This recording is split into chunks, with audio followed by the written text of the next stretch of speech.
Hello, everybody, and welcome to this very special podcast interview. Nick Matzukis here, and I'm very happy to be joined today as my co-host by my very special colleague, good friend, and undoubtedly South Africa's greatest music producer, also a well-known prog-head, it has to be said, proudly sporting the T-shirt, the legendary Peter Pearlson. Say hi, Peter.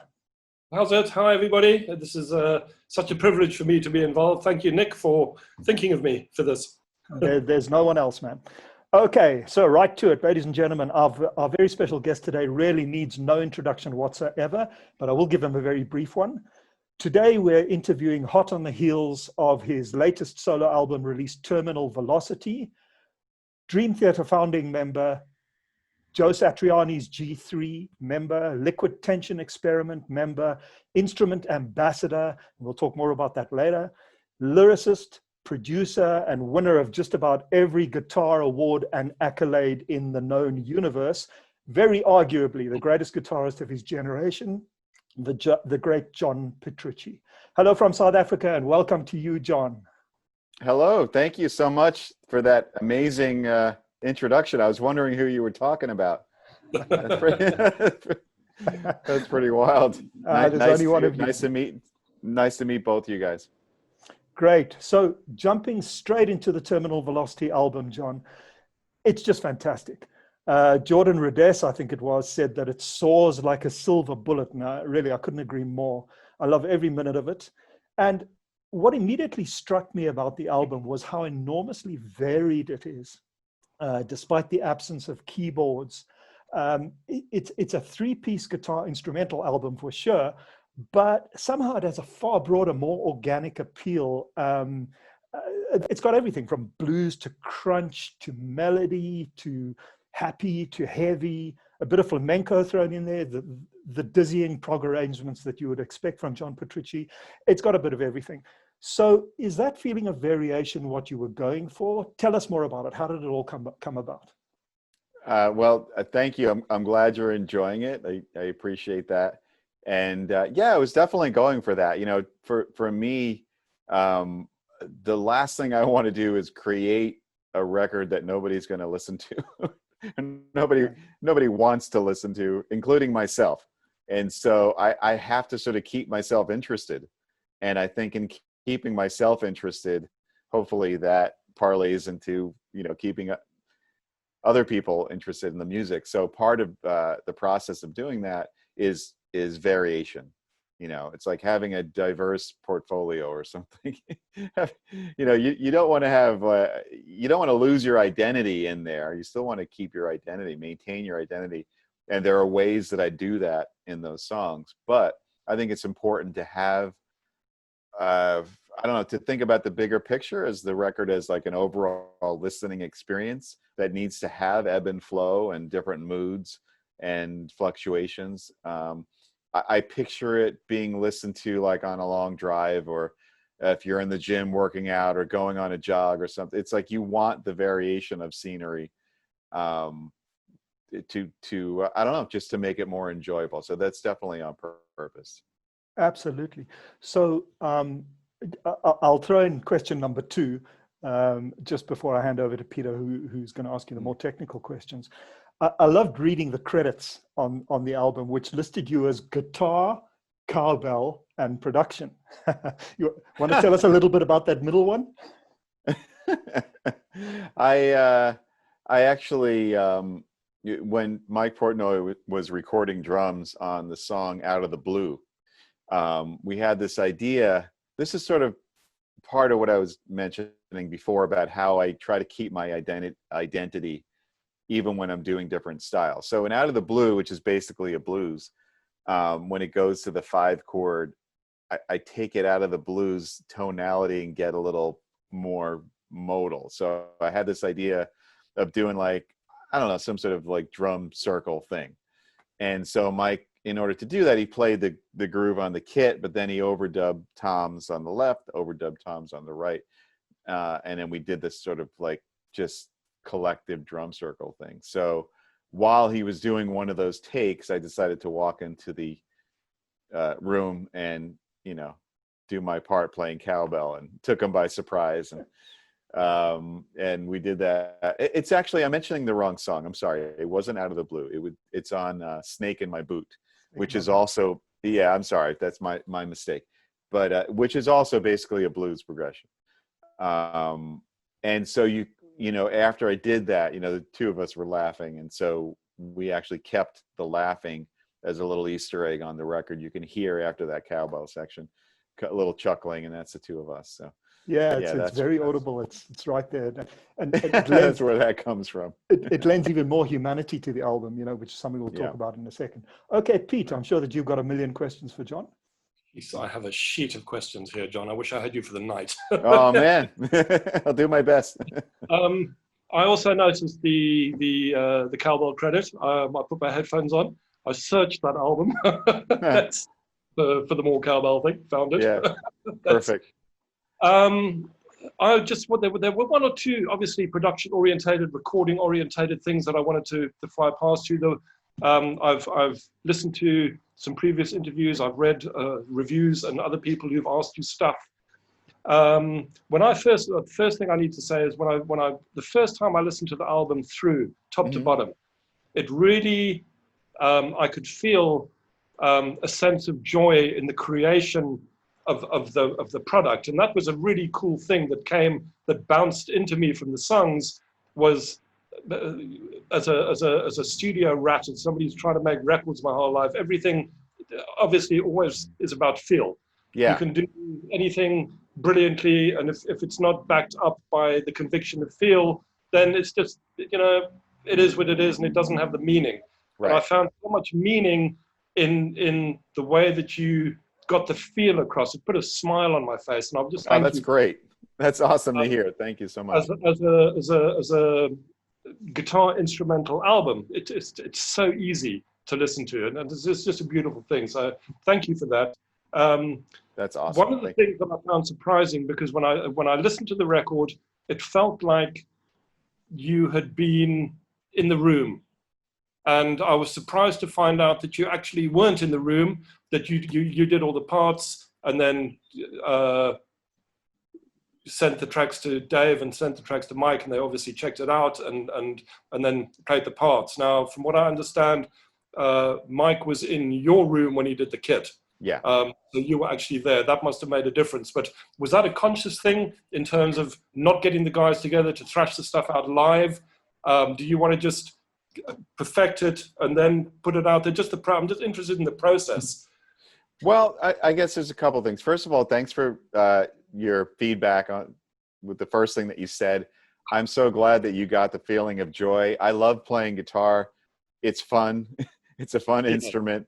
I've done many G3 tours and things like that, and there's nothing more fun than doing that. So I wanted to make this a celebration of that. And I think music, people make an emotional connection to music. That's what makes people want to listen to stuff. And the fact that you're getting that from it is wonderful. So thank you. I guess there's a couple of reasons why I did it the way I did it. One of them was the limits of just the pandemic and living in New York and everything shutting down. We couldn't really all get together and jam on this stuff. Dave lives in Florida. Mike doesn't live that far from me. But still, just, we were basically in lockdown, so I couldn't really do that. The other reason was I really wanted to write this record. I mean, it's a solo album, so it's not a band album. I didn't want to have other guys in there. I wanted to write all the music as I did Suspended Animation, my first one, and then have everybody playing on it.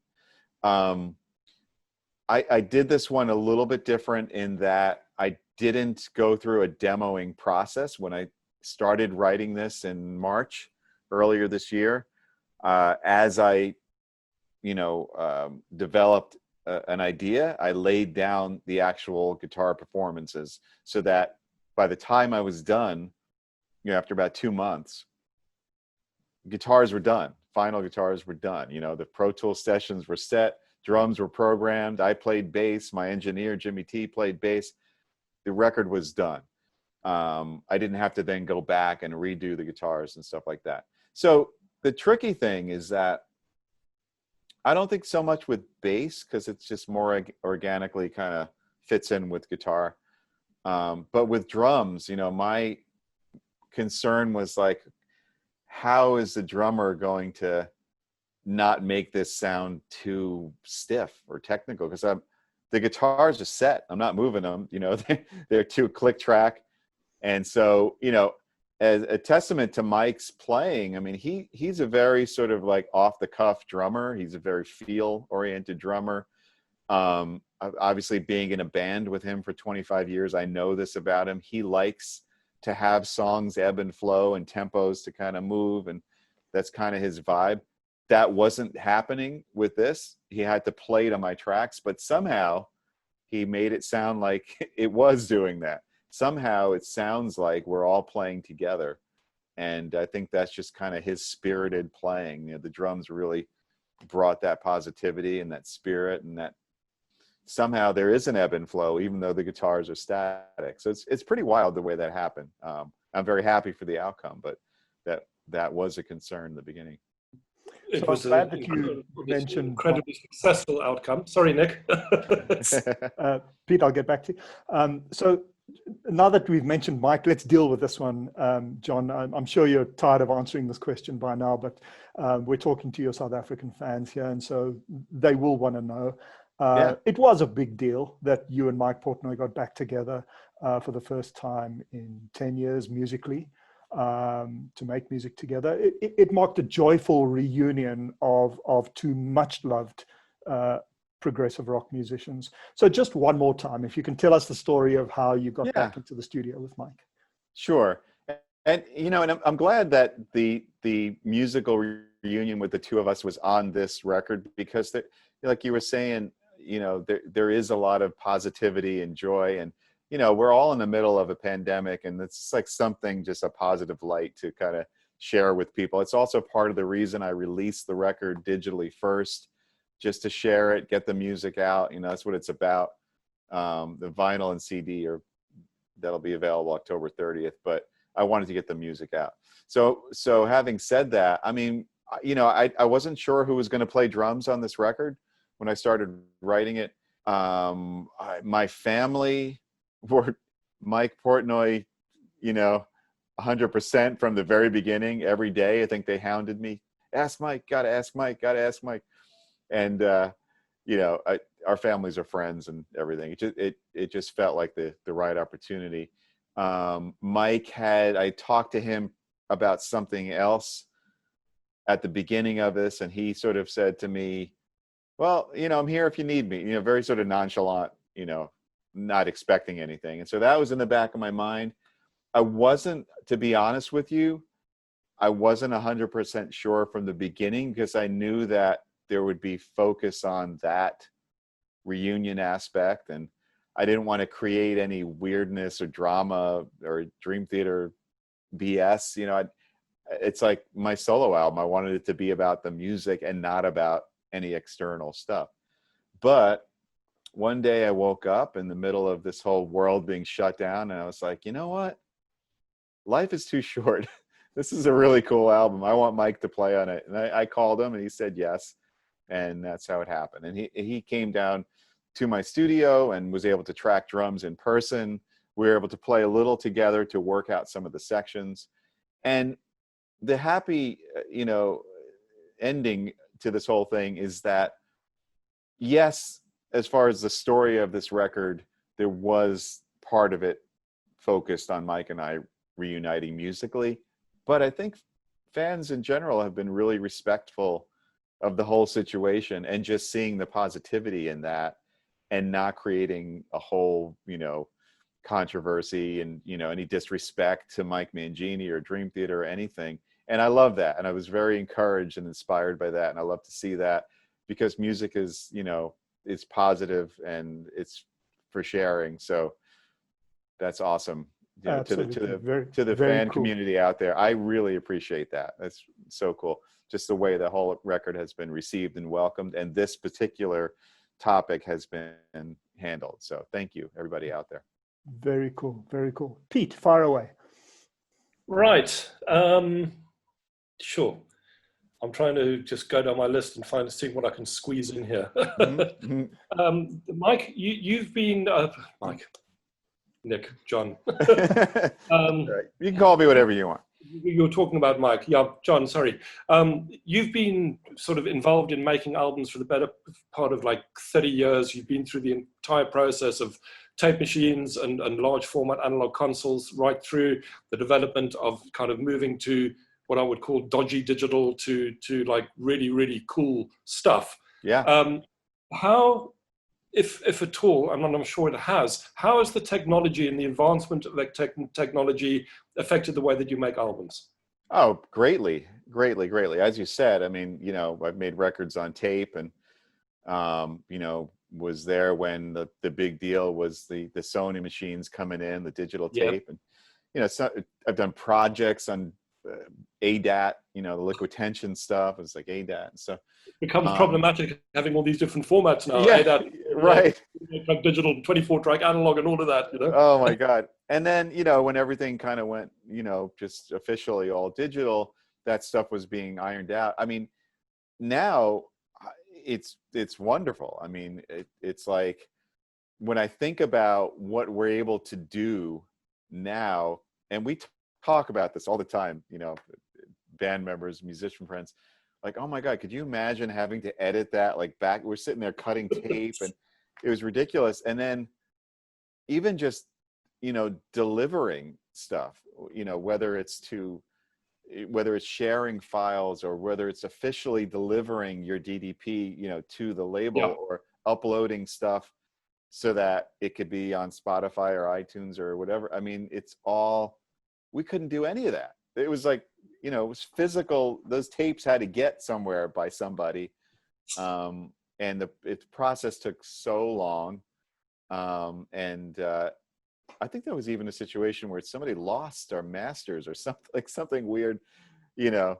So to me, it's been wonderful, you know, and I think that being able to record digitally while still using analog gear, you know, I'm still using a real amplifier. And well, this is something else that I wanted to tie this in because it's also it's a huge thing for me. Is guitar tone and guitar sound. Obviously, it's a huge thing for you as well. Moving air as opposed to simulation using plugins. Right. It's something that I wanted to ask you. You can be as honest as you want. Yeah. Well, you know what? I think that the plugins are phenomenal. They've come a really long way. You know, the actual plugins that you use in DAWs there's a lot of really amazing ones. And then, you know, the physical versions like the Axe effects and modeling, I mean, it's amazing. It's incredible gear. I will always opt for an actual amplifier and cabinet being a mic. That's just me. It's just like, I grew up on that. I prefer it. It does something for me that the other stuff doesn't do. You know, I guess the way that I look at it is that no matter how you slice it, all those other things are trying to emulate what this real thing is doing.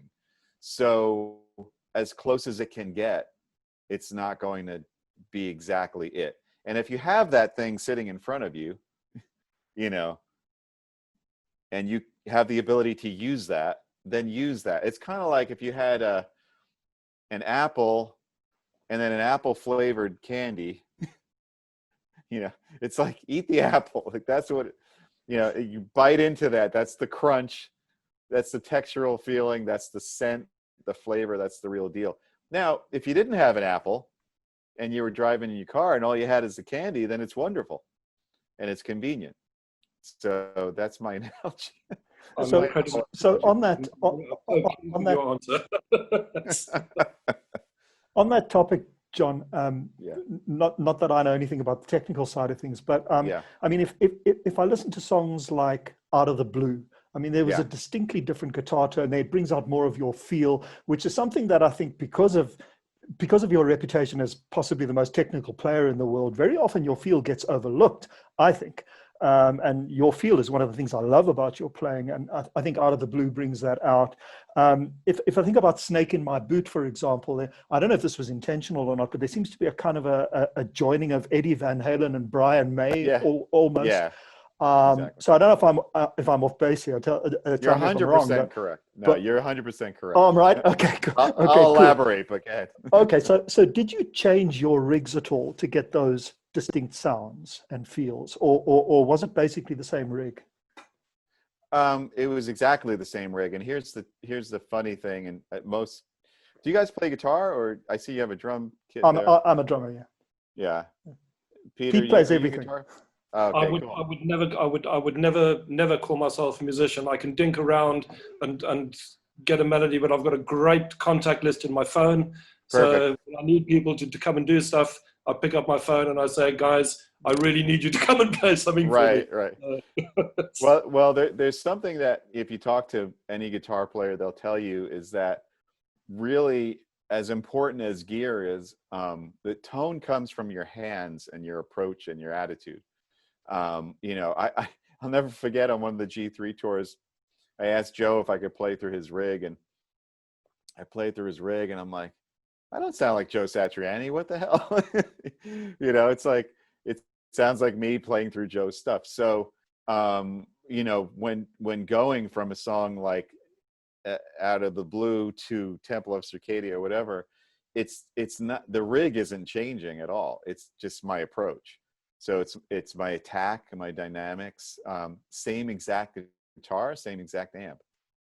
If anything, the gain might change.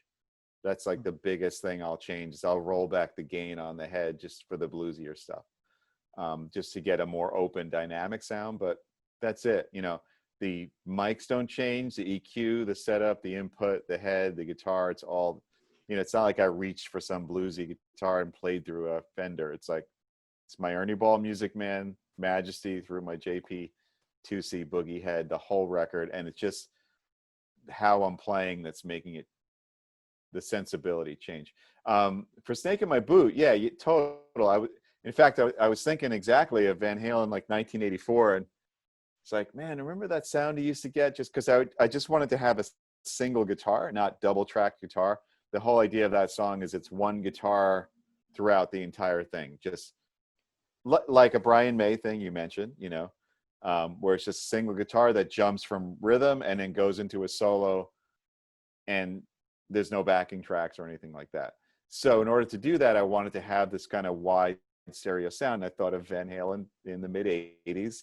And what did we do? We busted out an Eventide to get Van Halen's sound to do that. So that's as far as signal processing, that's the only thing different there. Cool. Well, we should at this point mention the third musician who appears on the album without forgetting about Andy Sneap and Jimmy T, who we'll mention in a second. But we, of course, need to mention the wonderful Dave LaRue of Dixie Dregs, Flying Colors, G3, you name it, one of the best bass players in the world. He recorded remotely. Now, we're all great fans of Dave as well. Do you think it would have turned out any differently if Dave had been in studio with you guys? I don't know. First of all, Dave is one of the most amazing musicians on the planet. And as you said, an incredible bass player. And I have so much experience playing with Dave because of the G3 tours. I've done so many, countless shows all over the world with Dave. And of course, he played on my first solo album. So, when I first started writing the music and sharing it with the guys, I think the first song that Dave started to sort of tackle, even before I asked Mike to play drums, was Temple of Circadia. And he was just sort of learning it, kind of trying to get a head start on it. And then once Mike came in and started tracking drums, the drum parts were different than like the programmed parts, and the feels were a little bit different. And Dave kind of made the conclusion, like, maybe I should wait, and see what Mike does first. So because of that, and because he was able to then track to the drums, and we could do it that way, there was a bit more of a I don't know, the ability to like be more creative with the parts and not just be like set in stone like the guitars were. If he was there in person, maybe that process would have happened quicker. You know, as a producer, maybe I could have, you know, gotten to my point quick if he was there in front of me, as opposed to like, oh, I wish he would have played along to this drum fill. Okay, send Dave a text, you know, wait for Dave to get back. Oh, can you change this? Okay, I think I could do it tomorrow. And then that, you know, so maybe the process would have went quicker, but I think the type of communication was the same. So I don't know if it would have turned out any different, is I guess the short answer to my very long explanation. Just might have went a little quicker maybe. But yeah, it worked out great. And Dave, you know, if you listen to him play on a song like Out of the Blue or Gemini or, you know, Snake, where there's different feels, there's shuffle, there's swing, there's Latin. I mean, he just nails all that stuff like he can do it in his sleep. And then he'll go to a song like Oddfather or Temple of Circadia where it's more metal, and he's right there with it. So both him and Mike just nailed all those stylistically different variations. You know, that just speaks to their musicality. Right, two of the best right there. Peter, absolutely, fire away. This is something that might be close to your heart as well, Nick, being a drummer. It's something that I'm curious about. That in terms of the way that the album is mixed, it's all drummer perspective in terms of the kit, the shape of the kit, the spread of the kit. Is that something? Is that you? Something that you dig? I always, it's just a thing that I've always done when I'm doing that sort of hard rock records. It's always audience perspective, because I look at myself as being at the gig and like headbanging in front of the stage, and it's like that's the way the kit's going to work. Yeah. But it's all drummer perspective, and I wondered if that came from you, or if it came from Mike, or if it was like Andy just did that in the mix, and you thought that's hip. Is it a conscious decision? It's definitely a conscious decision. In fact, let's talk about Andy for a second. You know, Andy Sneap, this is the first time I worked with him, and he lives in the UK, and so this was a remote mix. Sent him the files, and he mixed. We'd FaceTime a lot and send stuff back and forth. But man, did he do a phenomenal job. I mean, Jimmy T nailed capturing all the performances and the sounds, and then Andy took it to the next level. And his initial mixes were audience perspective. And he kind of said the same thing, Pete, like this as a mixer, that's kind of what he's comfortable with, like he's watching the drummer. But I've only really been in a band with two drummers, Mike Portnoy and Mike Mangini, and they're both like drummer perspective. You know, that's like their whole, has to be that way. They can't listen to themselves reversed. Other way around, yeah. Yeah, so I asked Mike, I'm like, you know, do you have a preference? He's like, yeah, I mean, you know, he's like, it's your album, whatever you want to do, but I always prefer to hear my drummer perspective. So I was like, all right. And I asked Andy about it. And he said, yeah, he's like, it doesn't make a difference to him. It's not going to change the mix, you know? So he just flipped it at some point. And so, yes, it was a conversation. It was a conscious decision for sure. And I deferred to the drummers. You know, it's kind of like I as a guitar player, I'd want the same, you know, consideration. Yeah. Do you want the strings to go backwards or forward? I don't know what the equivalent is, but yeah, that was definitely something that Mike preferred. I wanted to just mention very, very quickly, Nick, just a South African connection that I thought of in terms of the three of us. Kevin Shirley. You have spent a lot of time with a guy called Kevin Shirley. Absolutely. Yeah. So hopefully our accent is not completely foreign to you, John. No, not at all. I recognize. I love Kevin. I haven't seen him in a long It's funny. time. I was going to mention this to you, not during the interview, but I used to play in a jam band with Kevin here in Johannesburg a million years ago. No way. Yeah, oh, that's so cool. Yeah. Well, Kevin did he spent a lot of time learning his craft at a studio in Cape Town that has now been taken over by an institution that Nick is a director of, and where I teach. Oh, wow. It's a recording and production facility where we do tertiary education and studio production and live work and all of that stuff. But that is the studio where Kevin cut his teeth. So it's there's some kind of 6 degrees of separation going on here, you know? Oh, absolutely. Absolutely. And as we talk about this, I mean, Kevin mixed Suspended Animation, which was my first record. Yeah. Of course, he produced Dream Theater and mixed many of our records, live records, studio records. So we have a great relationship. I miss him. I haven't seen him in a while. He reached out to me when this album came out. It was great to hear from him. But yeah, man, love Kev, and did many albums with him. Well, please say hi to him for us the next time you I will. Absolutely. He's a wonderful guy. Love him. Let's change tack a little bit here. On the business end, John, you're very famously involved with Ernie Ball, Music Man. You've got your own range of guitars, including the Majesty. You're one of the great spokesmen for Boogie, DiMarzio. You've got your own company, Tone Mission. Of course, you're also famously now running your own guitar camp, which is John Petrucci's Guitar Universe. Now, we've actually had Tosin Abasi down here. We've had Thomas Lang, Virgil Donati come down and do clinics.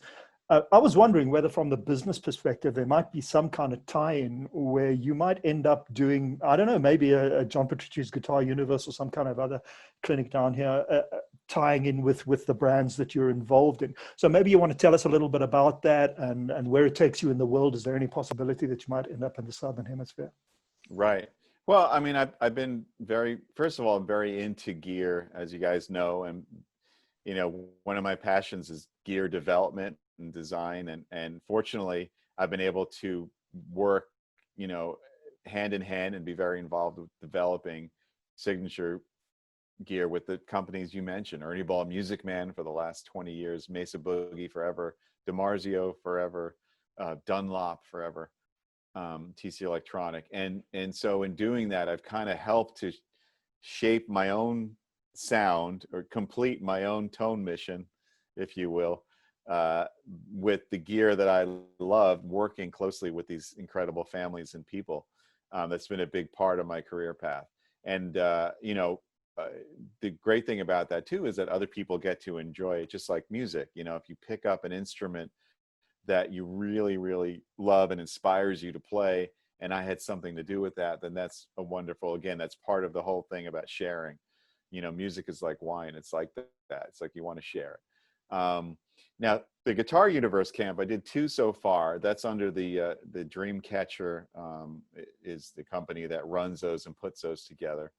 And we've done 2 so far in New York, and the third one that was supposed to be this year will be in California. We have talked about venturing out eventually and maybe coming to Europe and other places on the planet.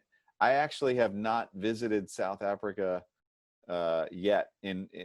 It sounds, you know, hard to believe, because Dream Theater has been almost everywhere on the planet, but we have not played or I have not visited South Africa yet. So eventually, I'm sure we will, whenever touring resumes in this crazy world.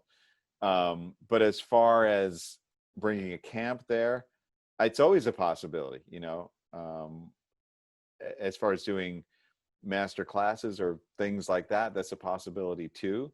Like you said, I'm very involved with these companies and promoting. So there are no plans right now. Obviously, the world is in a very strange place. But when it does open back up, we're continuously going to places we've never been before. I mean, we played in Malta for the first time last year. And I'm sure South Africa is one of those places that we'd love to be there. So I'm sure I'll see you guys down there at some point. Yeah, I'm pretty sure. I mean, the biggest local concert promotion company is called Big Concerts, and they're actually affiliated to Live Nation from the US. Okay, cool. So it's certainly not beyond the realms of possibility that you guys will make it here, because Definitely I mean, we've had Iron Maiden here; they did very well. We've had Rammstein, and a band that's quite close to you, I know personally, Periphery, did very well. I was going to say that. My nephew Jake has been to your Yeah. country. Yeah, Yeah, absolutely. Jethro Tull would Yeah. be nice. So it's certainly not beyond the realms of possibility that Not at we'll all. see Dream Theater out here. And then I'm sure there'll be opportunities to tie in guitar clinics and all that stuff Exactly. Yep. at the same time. Yep, I was actually on the Tull tour and the Maiden tour, John. So you need some crew when you're in South Africa. Great. I would be very happy to, I don't know, carry a guitar, you know. Awesome. All right. All right, here's a dumb drummer question. Okay, it might be. I'm sticking my neck out here with this one. Yeah. Did I hear correctly that there's a possibility of you developing with Music Man an 8-string guitar? That is a smart drummer question. Okay, I nailed it.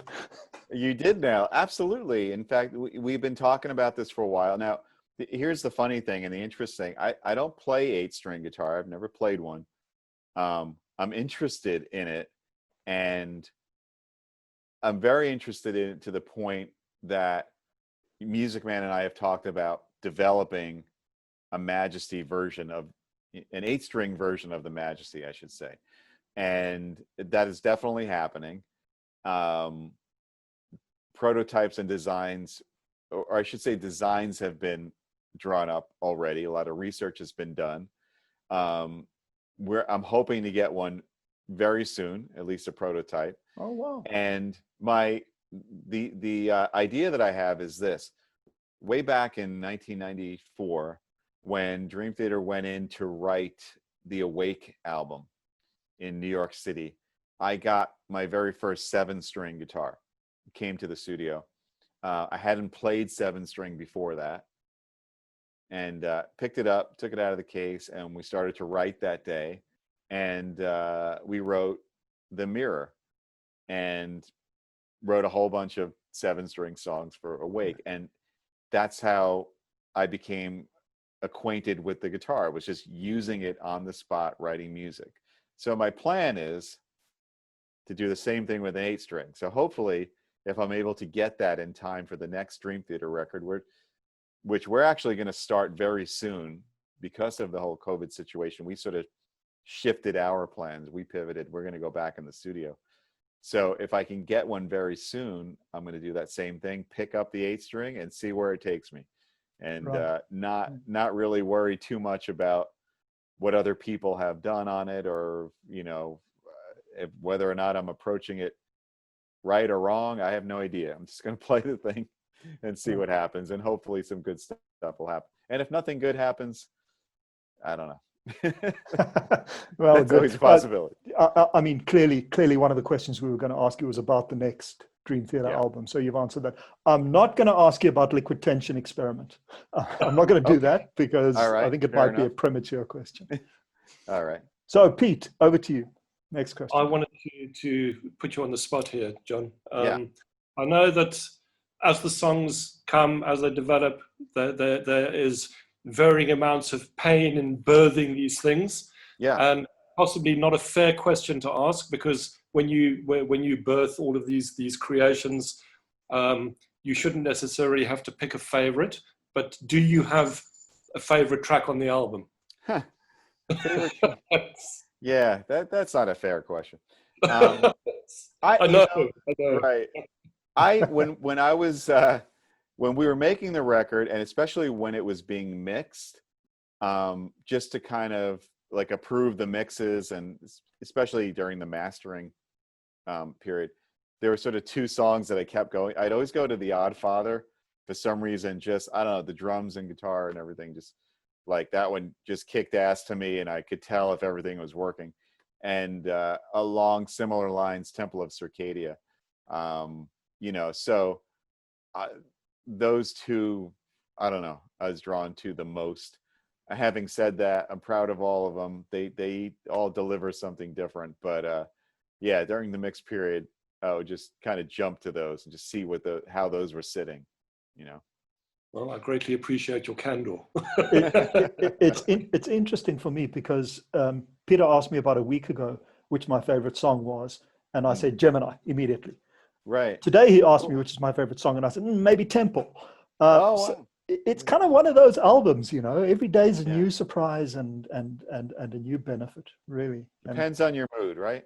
yeah, Well, it's strange that Nick mentioned those two songs, because the first song that I was drawn to with Gemini, and I think maybe because it really has got that split personality thing with the kind of the whole acoustic breakdown thing happening in the middle, and it's insane and it's absolutely gorgeous. And then I was drawn to Circle after reading a couple of things that had been written.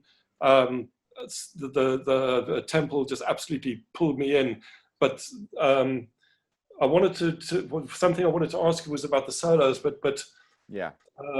the solo on the blues tune is, I have no words for the way that it moves me, and it is just it's as close as perfection that you can get in terms of a guitar solo.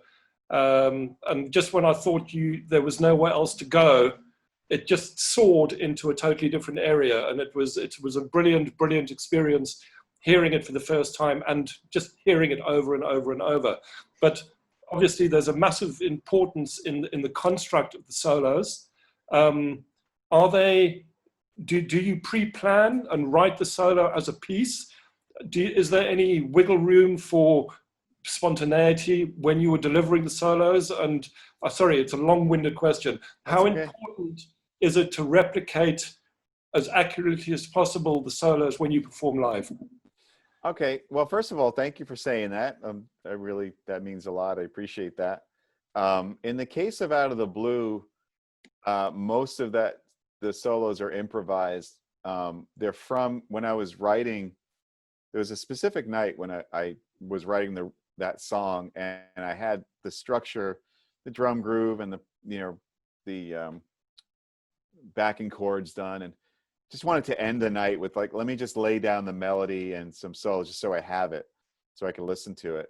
And I did that, and we ended up keeping most of that first night improv. So to me, I thought that was important, because it's especially with the blues, it should kind of come from that emotional place. But I'd be lying if I said the entire thing was improvised. I mean, there are some moments in that get pretty hairy and pretty developed. And in that case, I'll take the time out to work something out, in other words, I don't pre-write the solo. It stems from an improvisation. If there are parts of the improvisation that are keeper, I will leave them, and then I'll take it from there and fill in the blanks. And it's I had a cool idea here, but I didn't quite execute it right. Let me work this out. What are the chords? Okay, maybe I could do a flat 9 there, work out this weird technique, and then I'll develop that and then put that into the solo. So by the time it's done, it has a lot of musicality. It's interesting. It's a combination of part crafting, part improvised. And that's just the way I like to do things. I've done things all different ways in my life. I've done where, I'll do 4 solos and then comp them, the best parts of each. I've done fully improvised, the voices solo on Awake, things like that. And I've done more worked out solos like Under a Glass Moon that are just you can tell they're specifically worked out to the rhythms. The place I got to was a combination of part improv, part working out. But the important thing is that they always maintain a musicality. They take the song to a place that maintains the listener's interest, and that contributes to the song, and it's not just filler noodly, soloing. That has a sense of melody, that develops, that has a build, a climax, all that stuff. As far as live, yeah, I try to replicate the solos exactly live. That's my headspace. I've always appreciated when guitar players in bands did that. So when you're listening to the song, you're watching them play live, you expect to hear what you love, you fell in love with, and you want to hear that played back. So I do try to do that. Having said that, I mean, players that are able to effortlessly improvise all over the place live, I mean, that's incredible too. But my approach live is to try to emulate the solo. So if I ever tour in support of this record, whenever that may be, and if I were to play Out of the Blue, yeah, I would probably learn that solo exact and try to play it exact. Well, I greatly look forward to hearing you playing that solo in Cape Town. Oh, cool. Yeah. The only thing is, you paint yourself into a corner too, because then, you have to really learn that exact, and then, it's one thing being in a controlled studio environment. It's another thing standing on a stage in front of people and playing that. Like that's the part that takes like the work, where you have to practice and practice and practice and practice, and not always get it right, and pick yourself up when you don't and try it again. But there's a little bit of that too. The record is full of very, very special moments, but that moment for me is incredibly special. It really is. Just yeah. Awesome. I wanted to tell you that. Thank you. I appreciate that. Awesome. John, speaking of touring live, yeah, how do you remember all this stuff? Yeah. I mean, again, maybe a drummer question, but so many notes, so many arrangements, so many bizarre time signatures. Do you score it and then learn it before the tour? How do you approach that? I don't score it. I have developed that part of my brain pretty well, the ability to remember music. I think what I do is I sort of find connection points in the music, and digest the music in smaller pieces. And then, once you do that and you have sort of a roadmap as to where it's going, everything sort of comes into play. So a lot of times those connection points could be a melody. When you hear the melody going to this place, what's happening next. Some of those connection points could be rhythmic figures. Oh, this part is happening here, so I know that's going to trigger the next part. And some of those connection points could be chord movement, where you hear the chord movement and you anticipate what's going to happen next. Some of that work is done just by listening to the music, because if you ingest it that way and you're familiar with it, I mean, if you're hearing it in your head, the arrangement, it's just a matter of being able to do that on the instrument, but at least where it's supposed to go. It's not a mystery. So some of that work happens outside of the guitar, just listening to the music over and over and over in the car, in the shower, just listen to the songs, make sure you understand the arrangement, where it's going.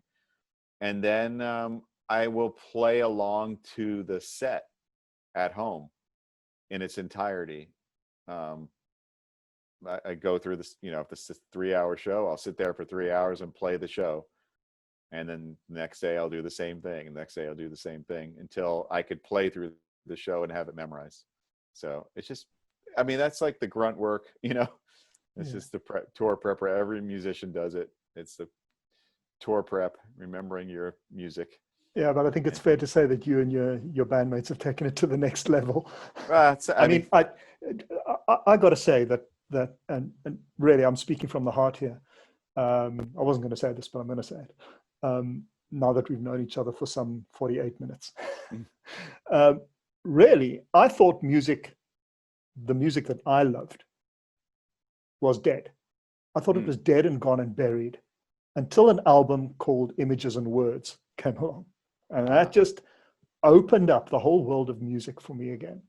And it's led to a million love affairs, but that was the beginning for me. That was the regenesis of my involvement with music. Wow, that's so cool. And I want to thank you for that. That's awesome, man. Because, I don't think I'd be in the music business, which I am today. It might be education, but I don't think I'd be in it if it wasn't for that album. I'd lost interest in music. I don't think I'd be playing anymore. I don't think I'd be writing books about the music business. That was a seminal, pivotal album going forward. But I also want to say that in terms of live music connection, again, it was a Dream Theater show that first did it for me.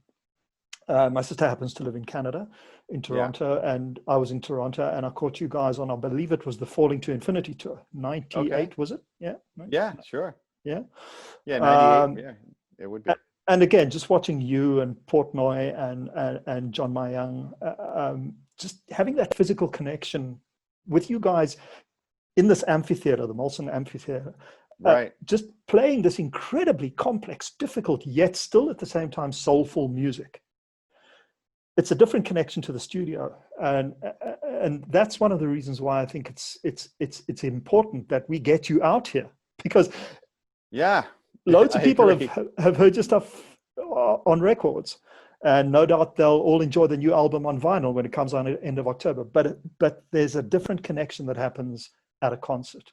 Right. Would you agree? I totally agree. Live music is essential, and it brings us to the topic of today. Where every band on the planet is shut down. There's no live music, and we got to get through this and pass the situation and get back to doing it. Not only is it something that we all enjoy, and it's a big part of what we look forward to socially and emotionally, but it's the livelihood of so many bands, crews, managers, agents, venues, and it's all shut down. So yeah, we need to get the world back in order, and get back out there and safely begin to play again. So I miss it. I know a lot of people miss it. I miss performing. I miss seeing bands, and we'll get there. But I do agree. Yeah, that live performance is a whole different experience than listening to a record or, listening to something created in the studio. Absolutely. So, Pete, unless you've got any more questions, I'll give you one last shot. I'm just so privileged to have spent this time. I just wanted to wrap up, John, and say it's been amazing spending time, connecting, chatting. Can't wait to see you on this side. As I say, you need somebody to carry a suitcase. I'm good for even now. 40 years later, I will crew with the best of them. Perfect. All right. John, I should tell you that this guy who's offering to carry your guitar case here has won, I think, 11 South African Music Awards for top album production. Amazing. I feel like I'm talking to a superstar here, so I have no doubt. Don't worry. I would never demote you to that. I think he might end up doing monitors with anyone. I'd be happy to do that too. Well, Jimmy T is our monitor engineer, so I don't think he'd be too happy about that.